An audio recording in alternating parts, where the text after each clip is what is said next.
ជាបឋមខ្ញុំកណ្ណាខ្ញុំបាទសូមធ្វើកិច្ចនមស្ការចំពោះគុណព្រះរតនត្រ័យដោយសេចក្តីជ្រះថ្លាហើយនឹងក៏សូមធ្វើកិច្ចនមស្ការចំពោះលោកគ្រូអង្គធម្មកថាកាចារ្យជាទីសក្ការៈមួយវិញទៀតក៏សូមធ្វើសេចក្តីគិរវៈចំពោះលោកគ្រូធម្មាចារ្យជាទីគោរពក្នុងគណៈនេះខ្ញុំកណ្ណាខ្ញុំបាទសូមអនុញ្ញាតសិក្សាបន្តអំពីធម៌អភិធម្មដែលនិយមសូត្រនៅក្នុងពិធីបុណ្យដាពឹស្ដា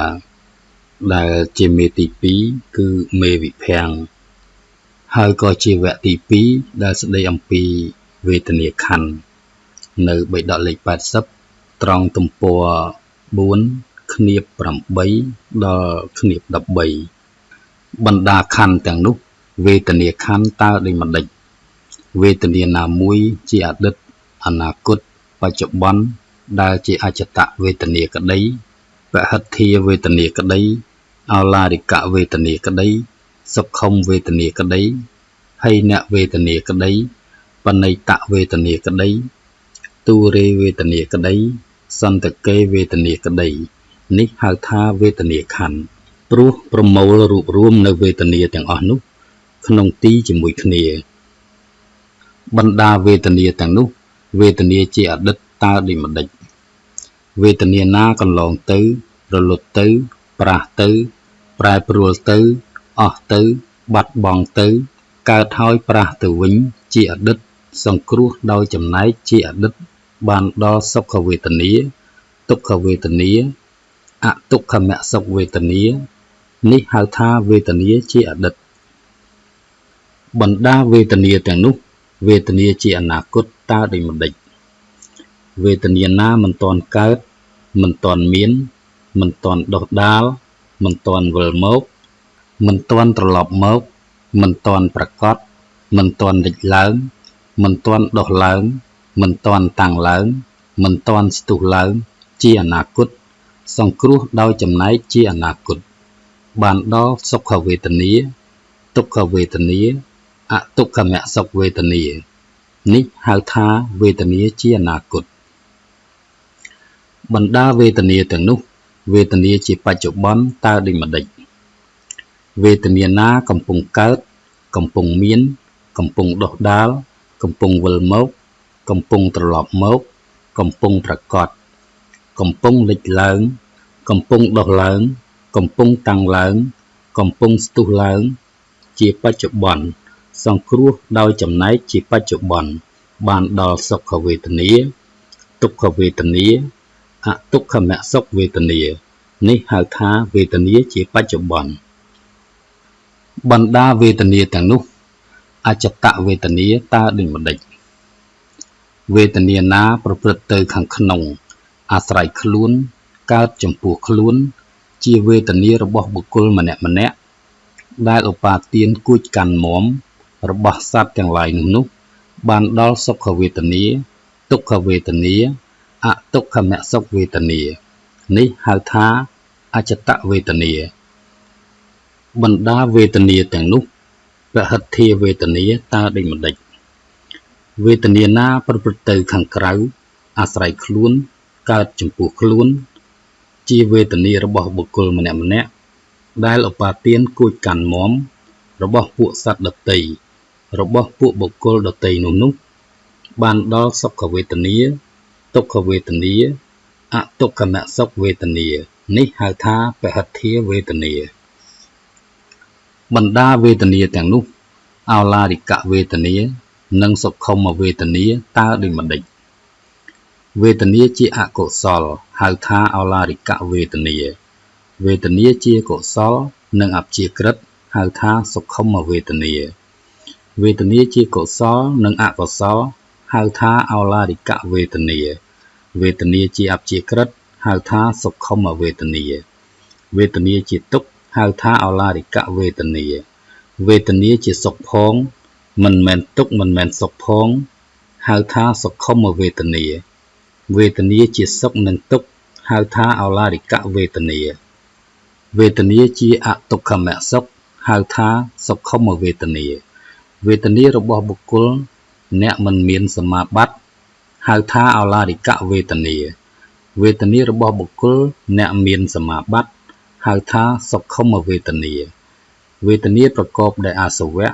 ហៅថាឱឡារិកវេទនាវេទនាមិនមានអាសវៈហៅថាសុខុមវេទនាមួយទៀតឱឡារិកវេទនាបើប្រៀបផ្ទឹមនឹងវេទនានោះបណ្ឌិតក៏បីជ្រាបថាជាសុខុមវេទនាដែរបណ្ដាវេទនាទាំងនោះហីនវេទនានិងបណិតវេទនាតើដូចម្ដេចវេទនាជាអកុសលហៅថាហីនវេទនាវេទនាជាកុសលនិងអព្យាក្រឹតហៅថាបណិតវេទនាវេទនាជាកុសលនិងអកុសលហៅថាហីនវេទនាវេទនាជាអព្យាក្រឹតហៅថាបណិតវេទនាវេទនាជាទុក្ខហៅថាហីនវេទនាវេទនាជាសុខផងជាអទុក្ខមសុខផងហៅថាបណិតវេទនាវេទនាជាសុខនិងទុក្ខហៅថាហីនវេទនាវេទនាជាអទុក្ខមសុខហៅថាបណិតវេទនាវេទនារបស់បុគ្គលអ្នកមិនមានសមាបត្តិហៅថាហីនវេទនា